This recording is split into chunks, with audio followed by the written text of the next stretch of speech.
Okay, in this video we're going to be doing revision for univariate data by looking at the questions in the chapter review. Okay, question 1. It says the time taken for each competitor in the interschool cross-country event is recorded. The data formed could be described as, and we've got several options here. Alright, well the keyword that jumps out at me from that question is the time taken.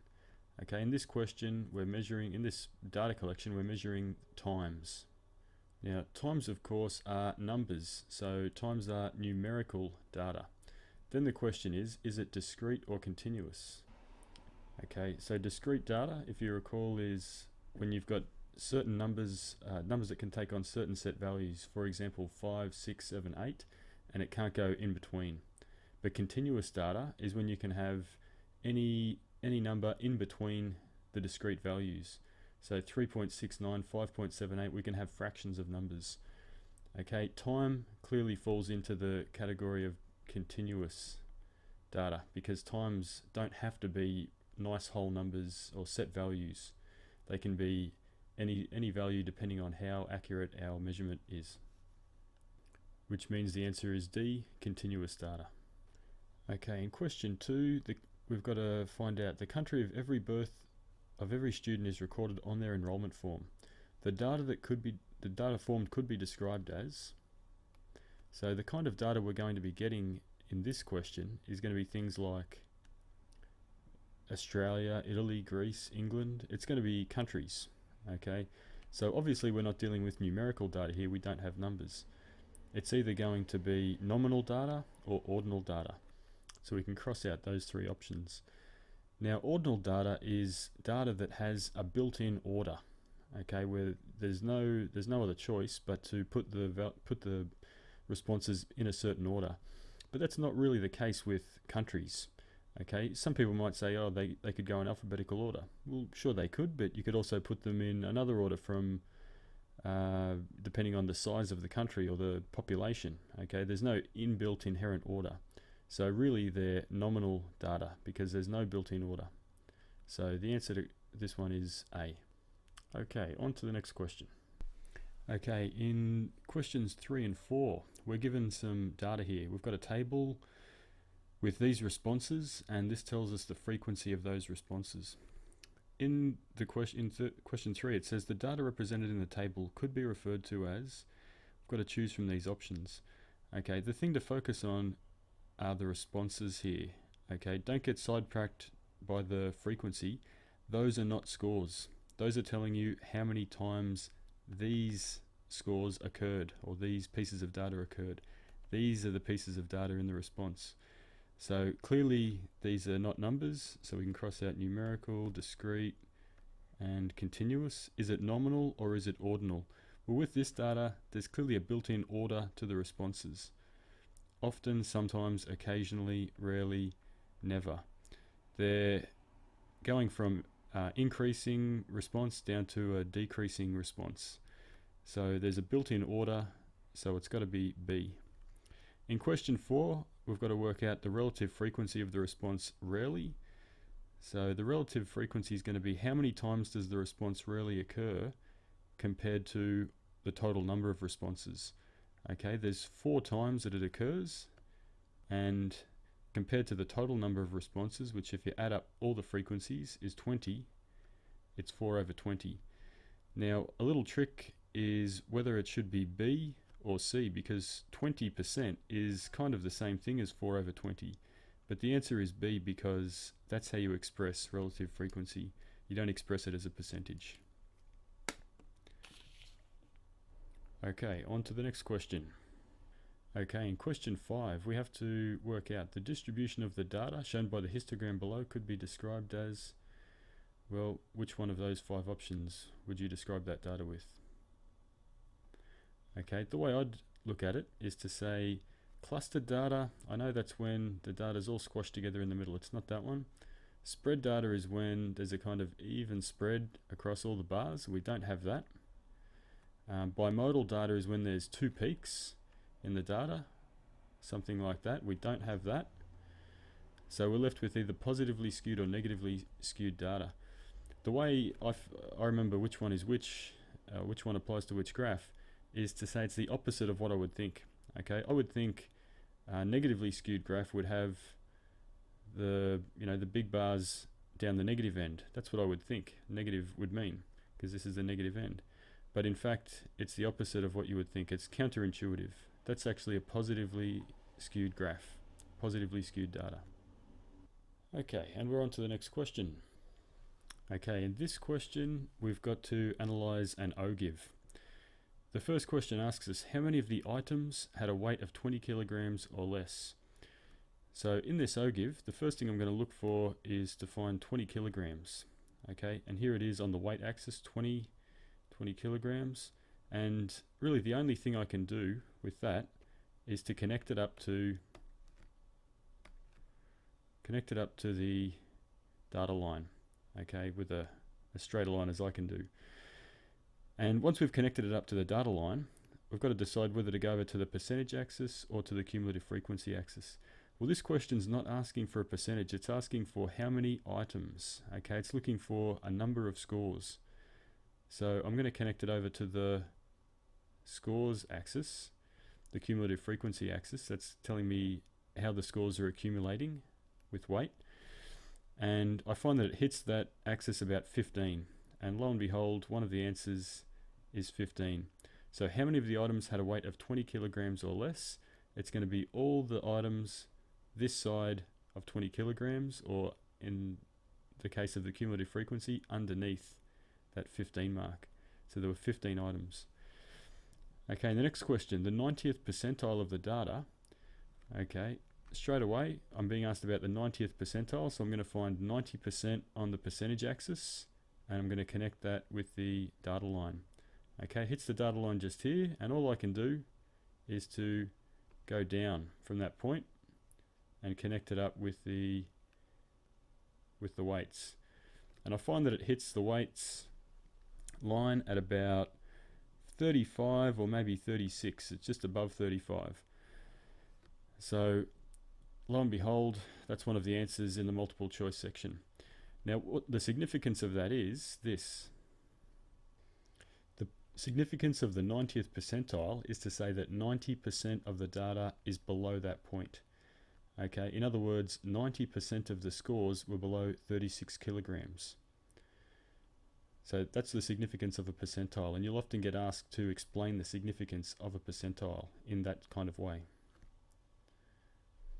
So in the same way that on the percentage axis, 90% of all of the axis is below 90%, of course, that means that since that 90% connects with this value 36, 90% of the scores are below 36. Okay, now on to the next question. Okay, in question 8, we're asked to find the median of this data here. Well, of course, before we can find the median, we need to put the data in order. So here's the list of data rewritten so that it's in ascending order. And now we can try and find the median. The median is the middle number in the list. So it's somewhere around the middle here, but to find exactly where it is, we need to use this equation, n plus 1 over 2, where n is the number of scores in the list. There's 12 scores in this list, so we've got 13 over 2, which equals 6.5. So we're looking for the 6.5th number in the list. 1, 2, 3, 4, 5, 6, and then 6.5 is in between 6 and 7. So in between these two numbers, 4 and 5, we have to average them out. 4 plus 5 divided by 2 equals 9 divided by 2 equals 4.5. So 4.5 is the median. There it is there. Okay, in question 9, find the median of the following data. Okay, in order to find the median of this data, we're going to have to add a cumulative frequency column to this table. Okay, so in the cumulative frequency column, we're going to put all the numbers of scores that have occurred up to that point in the list. So up to this point, we've had 12 scores. Up to this point, we've had 12 plus 15, 27 scores. And now we've had 37 scores, 43, 46, and 48. Okay, now to find the median from the cumulative frequency, we've got to work out which score is in the middle. Okay, and again we use our equation n plus 1 divided by 2. N in this case, the number of scores, is the last number on the cumulative frequency. The total number of scores is 48, so 48 plus 1 divided by 2, 49 divided by 2, which equals 24.5. So we're looking for the 24.5th score in the list.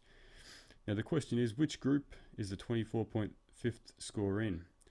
Okay, in this first group we've only had 12 scores, so we haven't had the 24.5th score yet. The 24.5th score has to occur in this group, because by the end of this group we've had 27 scores, so the 24.5th score must have been a few scores before the end of this group. It was inside this group where the score was 16. Okay, so the median score will be 16. Okay, let's go on to the next question now. Okay, in this question we have to find the mean of the following data, and you'll notice that the data in this case is grouped data, so we don't have individual scores. We've got groups and we know how many scores are in each group, but we don't know what those scores are. Okay, so there's two ways we can do this. Really it's the same way, but two different methods I can show you. The first one is to do it by hand. Since we don't know what the scores in these groups are, we need to estimate the scores, and the best way to estimate the scores is by taking the midpoint of each group. Okay, the midpoints of each group are going to be halfway between the first score and the last score. So halfway between 20 and 30 is going to be 25, and so on. Okay, so there's the midpoints for each of these groups. Now that we've got the midpoint, we need to multiply it by the number of scores in that group. So we're saying that 25 is the midpoint of this group. It's going to represent this group. It's our kind of estimate for this group from 20 to 30, because it's in the middle. And we had 3 scores in this group, so we have to say midpoint times 3. We had 6 scores in this group, which is represented by 35, so we've got to do 35 times 6, and so on. Okay, so there we have each of the midpoints multiplied by the frequency for that group, and we get these results here. Now these numbers here are necessary because the definition of the mean, if you recall, x bar is another name for the mean, is the sum of all scores, so all different values of x, or all different iterations of x, I stands for iterations, divided by the number of scores. Okay, now by multiplying the number of times each of these midpoints, or each of these representative values occurs, we've actually got here the sum of all the different scores in the data set, or at least our best estimate of it. So when we add these scores here together, when we sum them, then we'll have the sum of all values of x, or a good estimate of it. So there we have the sum of all those values. We can put that up here in this equation. 2145 is the sum of all the values of x, and then we've got to divide it by n, the number of scores. So let's add up all the frequencies and we'll get the total number of scores. Well, when I add up the frequencies I get 43. So we need to do this sum here and we should get the mean. And I find that when I work that out on the calculator, I get 49.88, which just happens to be one of the answers on the list. So that would tell us that we've worked it out the right way. Now the other way to work this out, a bit quicker way, is to use a calculator. Okay, to put this, to find the mean from this data in the calculator, we need to go into statistics. Okay, in statistics we can enter in our midpoints. So 25, 35, 45, 55, 65, and 75. And then in the second list, we need to enter in the frequencies 3, 6, 12, 13, 7, and 2. So we've just recreated the table. If you want, you can rename the names of the lists, but I don't think that's particularly important. So the next thing is to go to Calc, one variable, and X list needs to be the first list with the midpoints or the scores, and this in frequency we need to make sure that we select list 2, which is the list where we put the frequencies. So now we choose OK, and it gives us all the statistics that are important for this set of data, and the first one there is X bar, which is the mean, 49.88. So that confirms what we thought it was. Okay, and we can move on to the next question. Okay, in this question we get asked which of these statements would most likely be true for this histogram here, and all of these statements are kind of comparisons of different statistics within the data. So the mode and the mean and the lower quartile, the median, the interquartile range. In order to evaluate which of these statements is true, we're going to have to make some rough guesses about where each of those values, the mean, the median, the mode, etc., will be in this data. Okay, so the range is obviously from the lowest score to the highest score. The mode is obviously going to be this score, because that's the most frequent one, the highest one with the highest frequency. The mean is going to be somewhere around the middle. I would say somewhere around here. It's not going to be halfway along because the data is obviously skewed over to this end. We would say it's positively skewed, even though it looks like negatively skewed. But the mean is going to be somewhere around here. The median is probably going to be pretty close to the mean. I think the median is also going to be around here because about half the scores are above and below this point. So this is going to be both the mean and the median around here. Okay, now we can start to evaluate these statements. The mode would exceed the mean. Okay, it doesn't seem like that would be true. Here's the mode here. The mode appears to be less than the mean. So that one doesn't seem right. The mean would exceed the mode. Now that statement certainly appears to be true based on our rough estimate, so we definitely might have to come back to that one. But there may be another statement that's even more likely to be true, so we won't settle on that one just yet. The mean would equal the mode. Well, according to our estimate, it probably doesn't, and even without that estimate we could say that's very unlikely that the mode and the mean would be exactly the same. They might be close, but to be exactly the same, it seems to me very unlikely. The lower quartile would equal the median. Well, that's kind of a nonsense statement, because the lower quartile is when you divide the data up into 4 quarters, and each of the quarters contains a quarter of the data. So the lower quartile is a range of data, whereas the median is an actual value. It's going to be in the middle. And obviously they can't be the same if the lower quartile's down here and the median's in the middle. So that one's clearly, it's a nonsense kind of a statement. And in the same way, this last statement, the interquartile range would exceed the range. The interquartile range is the middle two halves of the data, the range covered by those middle two halves, whereas the range itself is the entire range of the data from the lowest to the highest point. The middle data cannot exceed the whole data. That's obviously impossible. So that's also a nonsense statement. It had to be B was the correct answer. Okay, in question 12, which of the following is not generally affected by the inclusion of an extreme value in a set of data? Okay, now the mean often can be affected by an extreme value because the mean has to include all values in its calculation, so that can get mucked up. So does the variance and the standard deviation. Whenever there's an extreme value, they can all get mucked up because they have to include every value in the data. The range can also can also become strange when you include extreme values, because it has to include the very greatest and the very smallest numbers in a data set. So even though in a data set the minimum and maximum might be here and here, in fact 99% of the data might be in this area here, and there's only one score that's out here.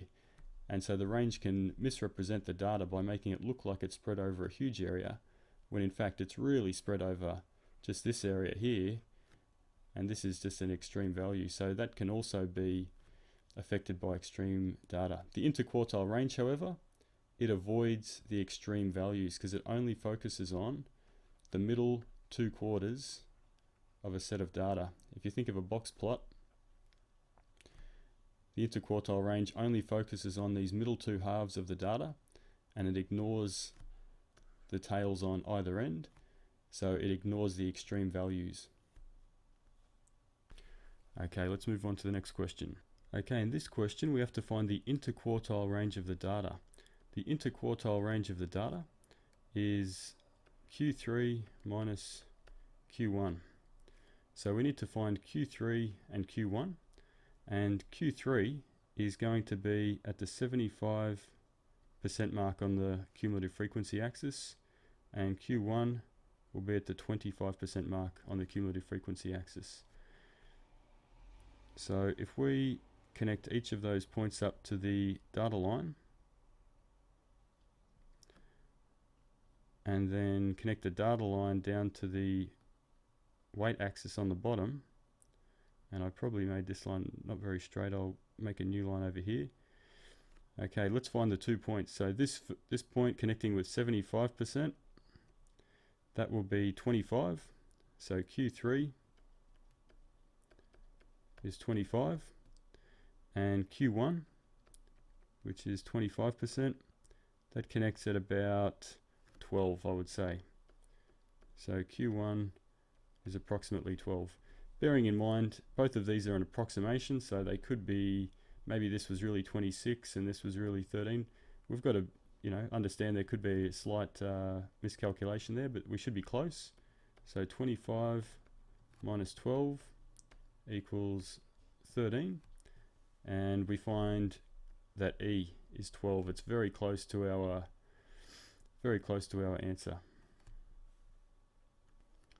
Now you might ask, what about D? D seems like a kind of similar answer because it's saying 12 to 24 is the interquartile range, and our answer kind of said something similar. 25 minus 12 was the interquartile range. The only problem with D is, although it's close to being the correct answer, it's not how you express an interquartile range. An interquartile range is a number. It tells you how many, or what is the distance between Q1 and Q3, and that answer is a number. You don't express it like this. Okay, and the next question, we've got to answer which of the following is not a measure of the variability of a set of scores. So the range does tell you something about the variability of a set of scores. It tells you how much they're spread out over the whole range of the data. The mean tells you about the central tendency of the scores. So straight away, it's not so much a measure of variability of how the data is spread out, it's a measure of how it's centered or how it's focused. So straight away that's jumping out as the correct answer. It's not a measure of variability. But just to check, an interquartile range, that does tell you about how the data is spread out in the middle half. The standard deviation is a measure of how far or how quickly the data spreads away from the center. Does it spread away very quickly, or does it spread away a bit more slowly, gradually? And the variance is similar to the standard deviation in that it tells you how quickly the data spreads away from the center. So it must have been B, the mean. That's not a measure of variability, it's a measure of central tendency. In question 15, the median of a set of data is the 13th score. So the position of the lower quartile will be which one of these?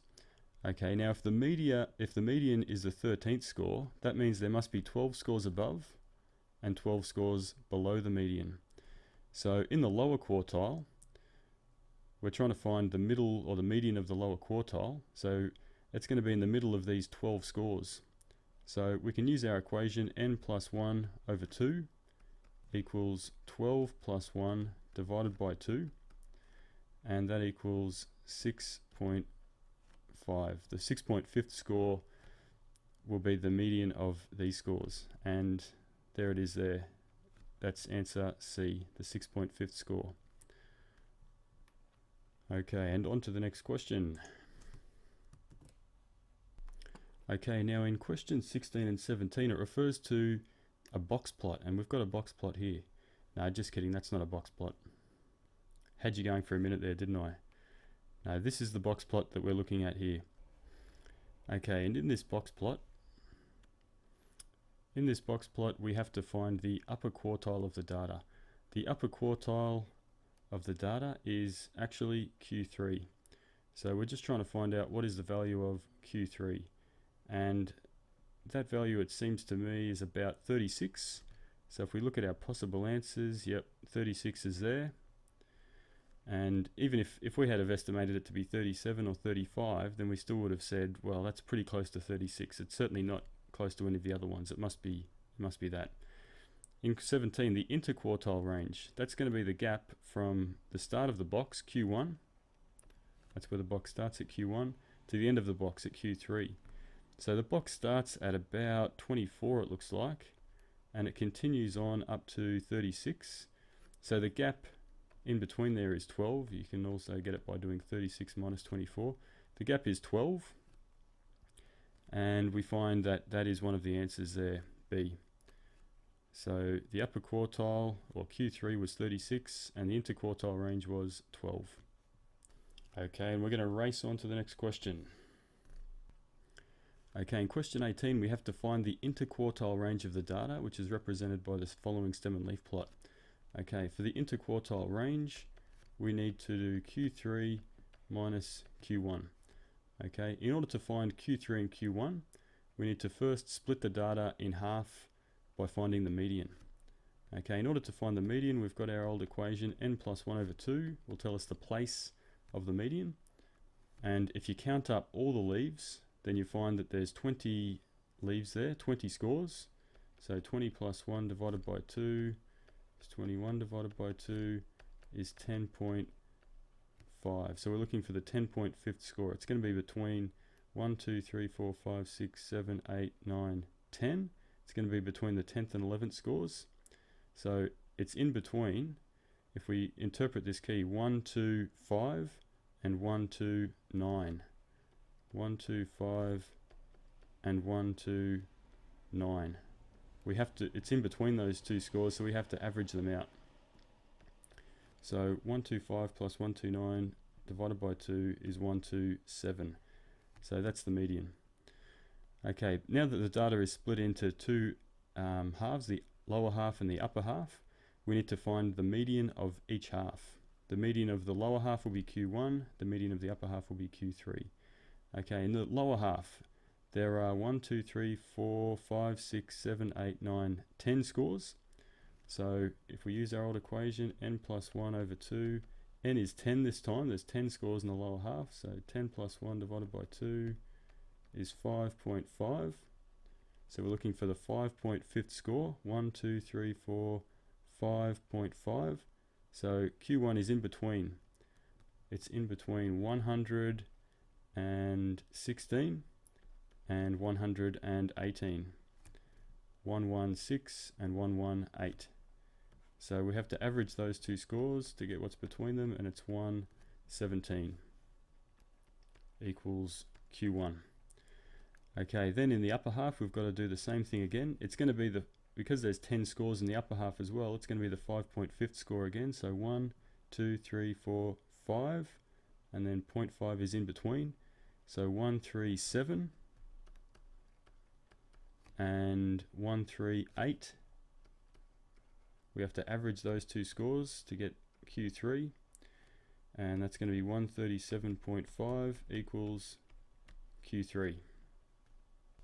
Okay, now I've just shrunk all that down and put it in the corner over here, and now we can find the interquartile range, which is Q3 minus Q1.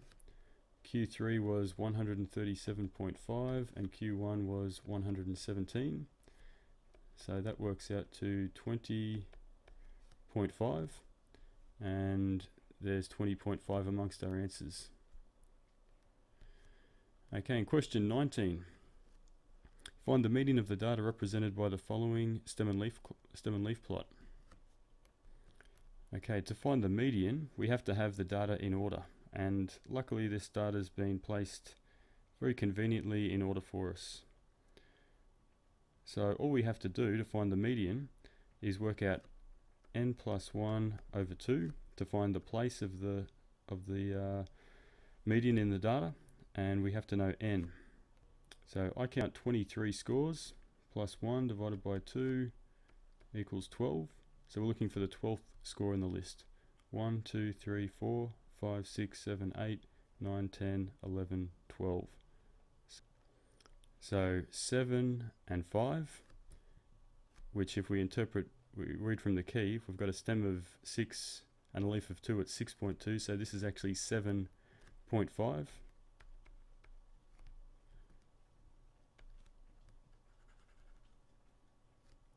Then that is our median.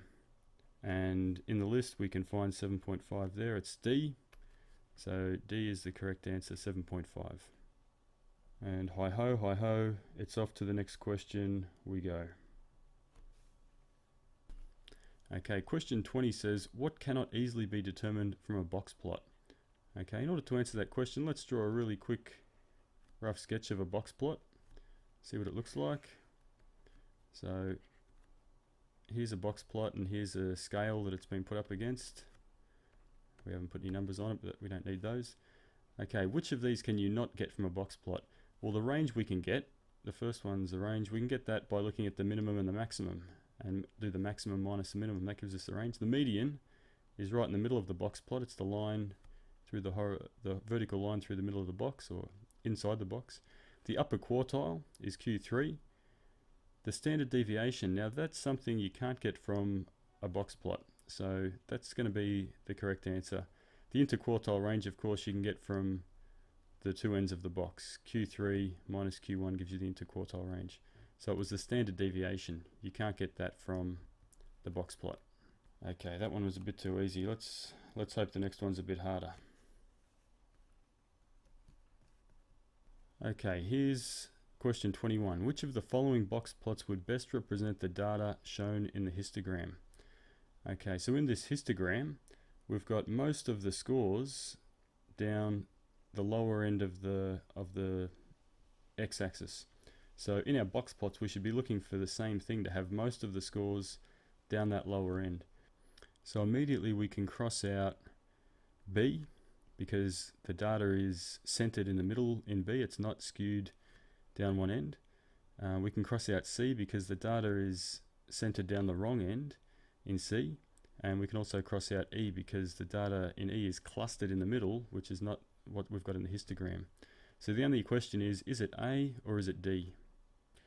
Now, although D is slightly skewed over to the right end, to the correct end, the problem with D is that in the interquartile range is right in the middle of the data, and that's not what we have here in our histogram. We don't have most of the data in this area here. We have most of the data down the left-hand end, which is what we see in A. So the correct answer is going to be A. Okay, in 22, the number 36 was obtained using this 5-number summary. The number 36 must be, let's look at each of the different options. Okay, in a 5-number summary, let's just remember that we've got the minimum, the Q1, Q2, Q3, and the last number is the maximum. Okay, the mean, it's not possible to determine the mean from a 5-number summary, so we can't have got the 36 from the mean. The median is clearly the number in the middle, so it's 50, so it couldn't be that. The range is the distance between the first number, or the minimum number, and the maximum number, which actually is 36, so that seems like that's going to be our correct answer. But let's just check the other ones. The IQR is the distance from Q1 to Q3, which is not 36, it's only going to be 26, so that's not a big enough gap, so it's not the IQR. And the upper quartile is Q3, which is 62, it's not that. So yeah, it was the range, no, that's where the number 36 must have come from. We could also, our attention's obviously drawn to the number here, Q1, also known as the lower quartile, but that wasn't one of the options. If that had been one of the options, then that might have been it, but since it wasn't one of the options, we had to look for something else, and the range fits the bill. It is 36 the range. Okay, let's move along. Okay, in question 23 we have a stem and leaf plot, a back-to-back stem and leaf plot. I'm just hilarious, aren't I? That's not a stem and leaf plot at all. Sometimes I think I'm just too funny for my own good. Alright, question 23. Which of the statements above right is true for this back-to-back stem and leaf plot?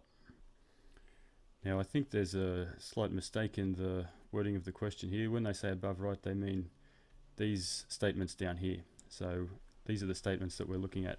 And we're looking for one of them to be true. So all of these statements are false. There's only one that's true. We've got to find that true statement.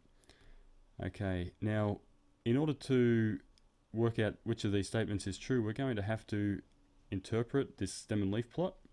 And in order to do that, it can be helpful to kind of draw a little bit of a graph around the stem and leaf plot, just so you get a bit of an idea of the shape of the data. Because that's the idea of a stem and leaf plot. It's kind of like a sideways bar graph. And so we get a little bit of an idea of the shape of the data by drawing that graph. So straight away we see that the peak for this group B occurs before the peak for group A. So that's going to tell us that the mean or the median, the measures of central tendency for group A are probably going to be a bit higher than for group B. Okay, let's look at these statements one by one and see if we can find a true one. So the first statement, the data from group A is bimodal. Okay, bimodal data is data with two peaks, and I don't see that in group A. There's a clear mode and it's not bimodal. So that one's not true. In statement B, the data from group B is normally distributed. Okay, that doesn't seem quite right either. It seems to be a bit skewed towards this upper end, whereas a normal distribution would be a nice even distribution on both sides, not skewed to one side. So that doesn't appear to be true either. Group A has a larger IQR. Okay, the IQR for group A, it's roughly going to be from here to around about there, something like that. We can work it out exactly if we want, but it's around about there. For group B, it looks like it's going to be pretty similar. It might be a little bit less, but it's probably not going to be all that different. We can come back to that one maybe. It's not clear whether it's true or false yet. For statement D, group B has a larger range. Well, the ranges both seem pretty similar at first glance. Let's have a closer look. So group B starts at 231 and it continues up to 292. So that is a range of 61. And group A starts at 230, so it starts one below, and it stops at 291. So it finishes one below as well. So its range is also 61, exactly the same. So group B doesn't have a larger range. That's not true. Group A has the smaller median. Okay, looking at these two graphs that we drew around the data, it seems clear that group A is going to have a larger median. Its median is going to be up around here somewhere, around the 260s or thereabouts, whereas the median for group A is going to be either in 2.4 or maybe 2.5, but it seems very, very unlikely that group A is going to have a smaller median. Okay, so just by elimination we've worked out it has to be C that's going to be the correct answer. And if we come back and work it out, let's actually work out what the interquartile ranges are. Et voila, I won't bore you with the calculations, but you can pause it and go through them if you like. So the interquartile range for group A was 26, and for group B it was 16.5. So group A has a larger interquartile range, so that means that C must be correct, although we'd already worked it out by eliminating all the other ones quite quickly. Okay, this is the very last question, so hang in there, we're nearly finished. Which of the statements below is true of these box plots? Okay, so here's our two box plots. Straight away, I notice group A, it's tilting a bit towards the left, and group B, it's also tilting towards the left. Group B's got a shorter range, it's got a smaller interquartile range because the box is smaller, The median's a bit to the right. Okay, so we've noticed some of the key features. Let's look at the statements. We're looking for one that's true. They're all false except for one that's true. Group A has a higher median and shows more variability than Group B. Okay, Group A has a higher median. Straight away, that's not true. The median for Group A is below the median for Group B, which is there. Group A, it's about 20. Group B, it's about 22 or 23. So, nope for A. Group B has a higher median and shows more variability than Group A. So Group B does have a higher median, that's true. Does it show more variability? No, you couldn't say it does because its interquartile range is smaller than Group A. In other words, the box is smaller for Group B. That means the interquartile range is smaller, and that's a measure of variability. The range is also smaller for Group B. The range is from minimum to maximum. Group A, it's longer. So it's not more varied. It doesn't show more variability than Group A. Okay, this third statement that the data from Group A are spread. Now, that's not going to be true because when we've got spread data, the box plot looks something like this. It's got a very long box and very short arms on the end. Because spread data is when you don't have much of a tail on either side. You've got all the data pretty much within the interquartile range, within the two middle halves. So spread data the box plot would look something like that. Long box, little arms. We don't have that, so it's clearly not true. Indeed, the data from Group B are positively skewed. Okay, now although the box in Group B is down the lower end of the scale, that's actually what positively skewed is defined as. It's when the box, when the interquartile range is pushed down to the left hand or the negative end of the scale. So it's counterintuitive, but it is true that data from Group B is positively skewed, if you know what positively skewed means. So it's clearly D is the correct answer. And we're done. Gee, it took a while, didn't it?